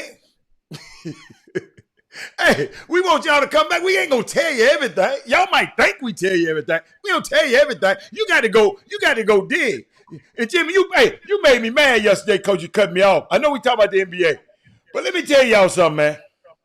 I saw something yesterday. Hold up, Jim. I saw something the other day, Jim. And I didn't play it yesterday, Jim. Jimmy. I had to show that, man. Jimmy. That's a big fella. That's such a page, man. That's old Kansas City Monarch right there. That man had his own plane, Jimmy. I like when black folk. Hold up, Jimmy, look. That's the plane they used to have to fly everybody around on. Man, I'm sorry. I wasn't gonna go another day. Man, that's Jimmy. That's in the 20s and 30s. That's in the 30s, 1930s. Yeah. I didn't know that then. If I had knew that when I was growing up, I would have said, man, I'm supposed to have me a plane. Shit. No, you the one to play. You might have wanted to play baseball. I played, Jimmy. I told you I got hit. Did you see that thing up over my eye? That I ain't played since that ball popped up and hit me up there. That mean your glove, you didn't have glove on, or you ain't how to use glove. I scooped. I was pretty good, Jimmy. I scooped it and it hopped up and hit me. Jimmy, I said, y'all can have that. Because I wanted to whoop everybody who was laughing at me. I wanted to whoop them that day. So that was my time. I quit playing baseball. But Jimmy, I love baseball now. I'm learning the history now. I'm loving it. So what else you got? Who else we got? You want to go NBA or what else we got? You still? Well, we was talking some NBA. Now we go over. Give me some high school stuff. And college basketball action. And you guys, I think yesterday did we mention that Duke women's has cut their whole cancel the rest of their season? Yeah. Duke women's, they've cut the rest of their season, guys. Carol Lawson is the coach, Jimmy. Yeah. Just got hired. Mm-hmm. And it's unfortunate for those ladies. Also, we mentioned on yesterday, we tapped on University of Houston, of course, number 5, but in Wisconsin, they're number 6. They lose last night to Maryland. Uh-huh. Gonzaga continues to roll. They put a 30-point whapping on Northern Arizona. And I guess, now it's like the Big 12 is about to, kick in. Of course, speaking of Baylor, they're in action right now, but not a non-conference game. They will play Central Arkansas this afternoon at home. What time, Jim? 3 p.m. Central Time. All right, I got to see that. I got to see when y'all Texas Tech is at home against Incarnate Word. Purdue will visit Rutgers. Florida State is in conference play at Clemson. That's a scary game right there because Clemson is playing really well this season. University of Houston is in action this evening against Tulsa. Remember, U of H is scheduling 3 conference road games in a row. So this game against Tulsa, U of H is 7-0 on the season, and they're rocking right now. And just giving you guys some of the action that's going on today in the college ranks. University of Texas will host Texas A&M Corpus Christi. And that game there, well, I'm sorry, they've canceled the game. Yeah. That game has been canceled. But one that has not been canceled, if you live up in the Midwest, Iowa will host Northwestern. Northwestern is playing really well. They rank number 19. Iowa's number 10. And Northwestern has a young man from out of Houston who's one of their leading scorers. Name is Miller Kopp, Kopp. Mm-hmm. And yes, U of H is on TV tonight. The game is on ESPN2 network. So University of Houston at Tulsa, 8 p.m. Central Time. That game will be televised. So it's a good, if you hadn't seen the Cougars play, this is a great opportunity to do so. Pop your batch of popcorn and check out those Cougs. And you know what I want to share? I got some news that I meant to share with you earlier. But congratulations to Steph Curry for setting a new mark for the Warriors. Jimmy, he done made 61 free throws in a row. He broke Rick Barrett's old record for the Warriors. Does anybody without tweeting, without Googling, because I'm going to give it to you quick, so I ain't going to give you a chance to Google it. Who holds the NBA record for the most consecutive free throws? It's hard. It's hard, and I'm gonna give you a 5. If anybody can do it right quick without Googling, Jimmy, I ain't gonna do it. I ain't gonna let them because I know they're gonna Google it. Jimmy, it was Michael Williams. You probably you remember Michael Williams? He played not Kevin Murphy. It was Michael Williams. He played at he played at Boston College. Yeah, Michael Williams. He played with the Timberwolves. But guess what, Jimmy? Guess who is second? Not Mike Price. Guess who? Second is Jose Calderon. Matter of fact, Michael Williams had 97 in a row. Jose Calderon had 87. Dirk had 82, and Mahmoud Abdul-Rauf had 81 in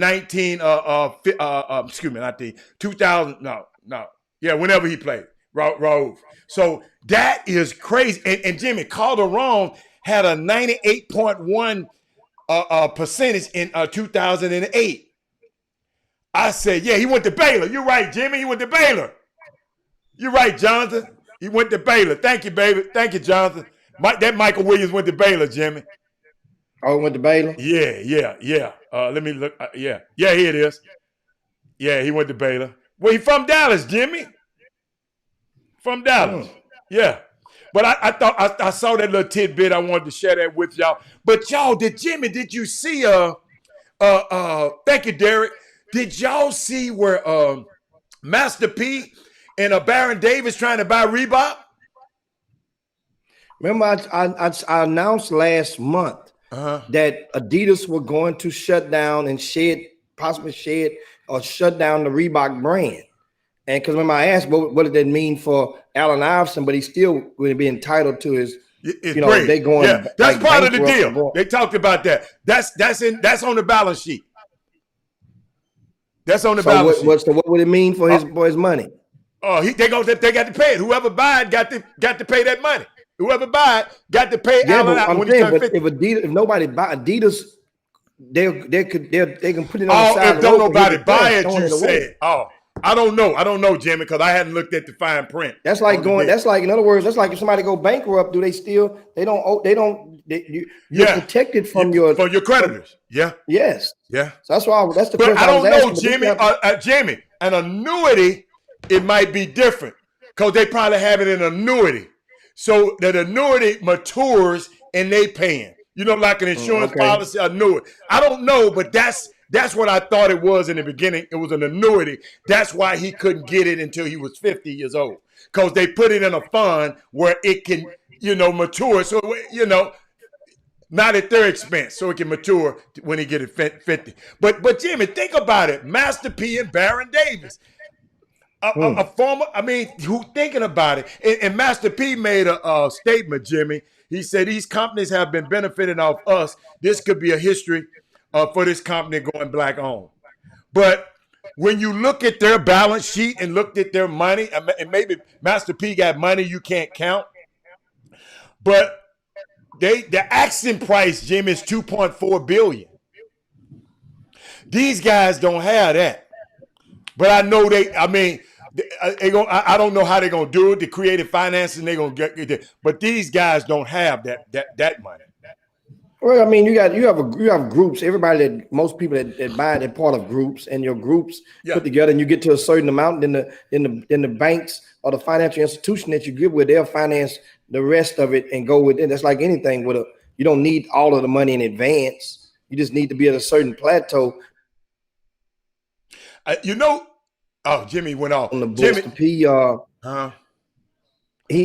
huh? I was about to tell you that Reebok had a deal, got a deal with the UFC, the fighting, but it's over after this year. They had a deal with that. It's over out this year.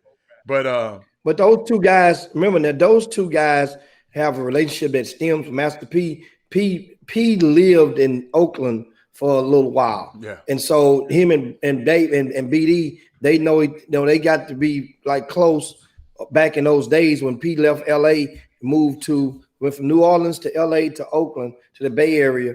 And that's and that's where BD is from. Yeah. So you can see the connect the dots for his relationship. Yeah. And with him. Hey, if they can make that thing work. But Jimmy, all I'm sitting here saying, I don't know. I want to buy. You remember y'all talked about having leverage and James Harden hurting his what you call it, his stock. Jimmy, this stock is down. They trying to get rid of it. $2.4 billion. I don't know. I'll try to jew them. And from what I hear, the negotiation's been going on for a while. So I'm trying to get rid of echo. It's been going on for a while. So it's curious. But what I was thinking about, Jimmy, is a lots of possibilities here from retros and aggressive marketing strategies. They can get some stuff to make this happen. I just want to know will y'all buy y'all some Reeboks now? Master P and if Master P and Baron Davis buy this team, I mean not this team. If they, Jimmy, hold up, this is more than a pro franchise. Think about this, Jimmy. This $2.4 billion. That's more than Fertitta paid for the Rockets. Mm-hmm. Wow. I mean, hey, if they can make it happen, make it happen. But Jimmy, somebody looked up there. They said they would love to see it, but they looked up the network, and it's only 15% of the asking price. So, yeah, they got to do some. You're right. They got to do some crowdsourcing, some other partners in. Yeah, but it's interesting. That's good. I just wanted to. I wanted to just ask because I used to like Reeboks, Jimmy. When I played tennis, they were the softest brand, and my mom used to buy them for me. So I've never bought any, but my mom did. Bought me some when I was young. But Jimmy, I know we got to get out of here. Yeah.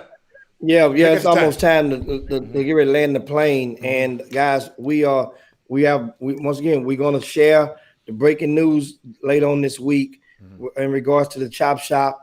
We have some great news for you guys, but we're going to hold on. We're going to make you got to wait until we pull it out the oven. It's baking right now. And we're going to pull this out the oven. Some big news for you guys coming later on this week. Meanwhile, I want to express my appreciation to the Open Sports complex out in Katy for opening their doors for me to come in and broadcast the Chop Shop today. Yeah. Open Sports complex. And they just opened up earlier this year and ran right into the pandemic with their opening. And it's 4 courts facility. It's right around the corner from the Katy Mills Mall, approximately a mile and a half from Katy Mills Mall. So in the back of the mall, like if I'm coming up I-10, it's behind the mall. Kind of behind it, sideways, okay. Kind of going. Okay. But it's a wonderful place. And and the good thing about it, internet. It wasn't an A+, but I give them an A because we didn't see much worse. No, Jimmy, it was all right. It just probably wasn't used to it. Because when you come in, it's clear. It wasn't an A+. Give them an A. I mean, we've seen worse. Oh my especially goodness. Not doing a sound check. Yeah. Yeah. out there. So Yeah. so great on that. That means the walls insulated good because you guys ain't here. They got a lot of kids in Oh, they those have? courts playing open gym, open whatever it is right now. Right. Volleyball they got going on. They got basketball going on. They have open courts in the afternoons. Once again, that's the open sports complex, and that is out in Katy. You guys look them up. If they house events, basketball events, volleyball events. When you call them, let them know the Chop Shop you sent you, or you saw us talking about them on the Chop Shop. Mm-hmm. And guess what? They might, and tell them the Chop Shop sent you. Ask for Angela. Okay. Okay. And she'll have a surprise for you. All right. She'll have a prize for you. You want to give a shout out to them. Also, there's basketball continues today over at Second Baptist High School. Okay. That's the Houston Private School Classic, Ada, and is taking place. And it's the first year of them doing so, hosting it. And reason I'm mentioning Coach Kevin Mouton, and his staff, they're hosting this event. You guys may forget, he's only 1 year removed from ringing that bell at MD Anderson Hospital and beating cancer, kicking cancer's ass.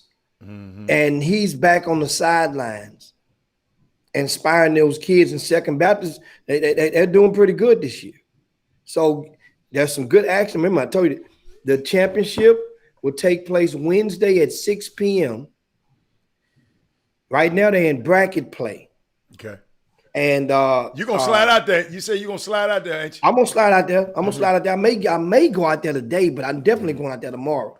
But and for the championship game. But once again, you go and follow. We have the schedule on our website, RCS Sports. RCS Sports, it'll be some of the games going to VIP news. You can get the schedule. Meanwhile, speaking of the VIP news, guys, a bunch of stuff in there that you can go. If you hadn't been there today, go and check out that VIP. And tomorrow we'll talk about, once again, every week, we acknowledge some of those freshmen who are playing and doing well at the Division I level. If you have another player, regardless of classification, is doing well in college, regardless of level of college, send us an email, chopshophtx@gmail.com. chopshophtx@gmail.com. And want to thank you guys for tuning into the Chop Shop. It is that time to slide down Dino's back and yabba dabba do this thing on this Tuesday. We'll be right back at you in 22 hours. May even break the news for you tomorrow. You only got 2 more days left in the week. You get it tomorrow or you get it Thursday. Meanwhile, you guys make sure to share the show if you haven't done so already. I see a lot of you guys out there. Shout out. I see Melvin Marks. I see Kenneth Gamble out there. And I see Michael Jordan. I see Jonathan Griffin. You see Mr. Katie? I see Mr. Katie. Yeah. Mr. Katie, I'm out in your neck of the woods right now. Look what Mr. Katie said, though, Jimmy. He saw us on the the Ball Family show. He saw LeVar talking to us on the show. That's good, man. Yeah, thank you, Mr. Katie. Yeah. And we had informed you guys of the appearance on the Big Baller brand on their show. We informed you guys about that about 2 weeks ago on that deal. So that was their season finale that they had the Chop Shop. I haven't seen on it, there. It was the season finale. So that was a cool thing. We haven't saw that yet. Make sure you check it out. Once again, guys, you are the ones that make the Chop Shop. That's right. As popular.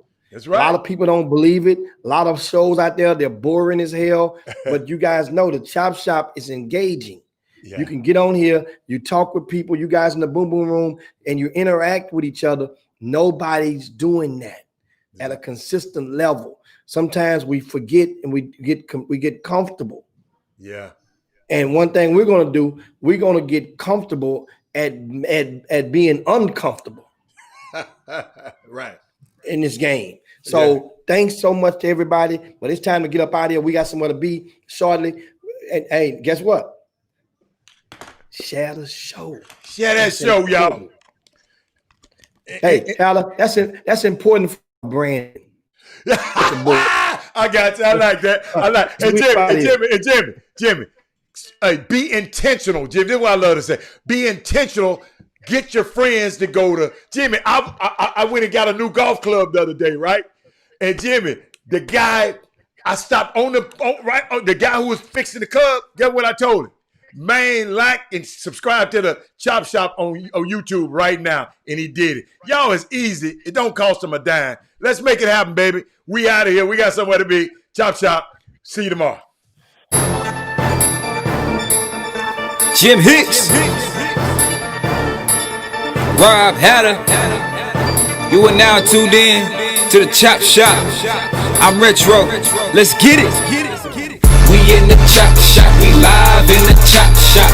We talking sports talk, we live in the Chop Shop. We in the Chop Shop, I'm talking sports talk. So turn your dials up, it's live in the Chop Shop.